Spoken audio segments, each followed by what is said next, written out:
Amazina yanje nitwa Jizigirarine, hama ndi umumama ndubatse, mfise abana 5 n'umushinga ntahe. Hama akazi nkora ka misi yose nkuko mubibona ndandaza ibintu bijanye n'uburimyi. Muri kano kazi kanje nkora nkuko mubibona hariho amashitingi, ibyo benshi bita amahema. Ibyo navyo ndabikoresha mu bijanye n'ibyo ndandaza bijanye n'uburimyi nyene.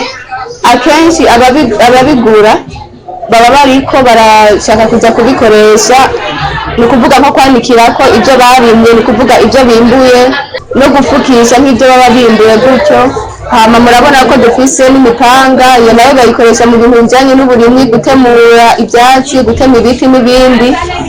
Hariho ibotine, izo botine nazo urumva nizo ndandaza kandi nazo ziri mu bintu bijanye n'uburimyi nyene, gukingira amaguru mu gihe ugiye mu murima kugira ngo kumbura wikingira ibyo gucumita canke ibindi gutyo.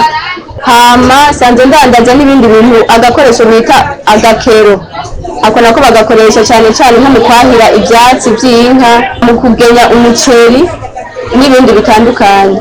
Amasuka nayo nyene ndayadandaza. Mwese muramenyereye ko amasuka ari igikoresho ngirakamaro mu mirima, ni igikoresho kitigera kibura mu bintu bijanye n'uburimyi. Hambavu y'ivyo hariho n'ibintu bita iminzane, iyo ndayidandaza nayo nyene.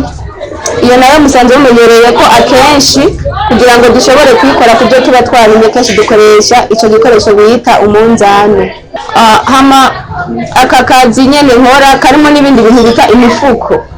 Imifuko urumva nayo ijanye no kuba worima ikintu runaka, hama bikaba ngombwa ko wimburiramwo, dufate nk'umuceri, ibiharage, ibigori, isoya n'ibindi nyene ntiwe ndavuga, abankurikirana ngira muca muvyumva.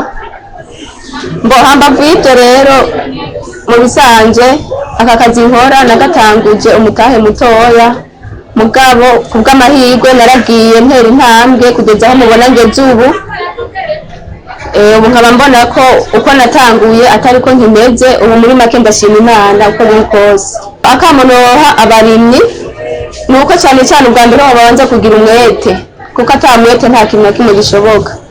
Hambavu y'ivyo bakitwararika ikintu kijanye n'uburimyi, kuko ikintu kijanye n'uburimyi mu gihe wacitwararitse neza, ukagikora neza, ukacitaho nyene, ni ikintu ca mbere kidufashije twebwe, kandi tubona ko by'ukuri atangorane n'imwe ushobora kugira mu gihe uba waragize ntiwararimye. Mu ijambo rimwe jewe ibintu ndandaza ngaha bijanye n'uburimyi by'ukuri ni ibikoresho vyiza, ibintu vy'ama originali.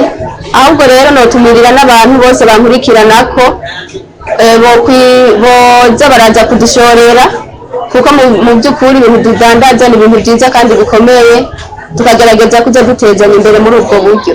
Mu bisanzwe ntambamyi zozo ntizobura, rimwe na rimwe birashika nko ku kijanye n'amadeni, umuntu akaza akagushorera ukamuhereza ideni, yamara ugasanga uko wari witeze ko azokwishura siko bigenze, mugabo nta kundi burya nuko nyine biba vyategereza kugenda tuvyihanganira uko nyene. Jewe ndiko ndagerageza kuraba n'amaso yanje, nta zindi ntambamyi zirezire, usibye gusa ko ibidandazwa biguma biduga ibeyi.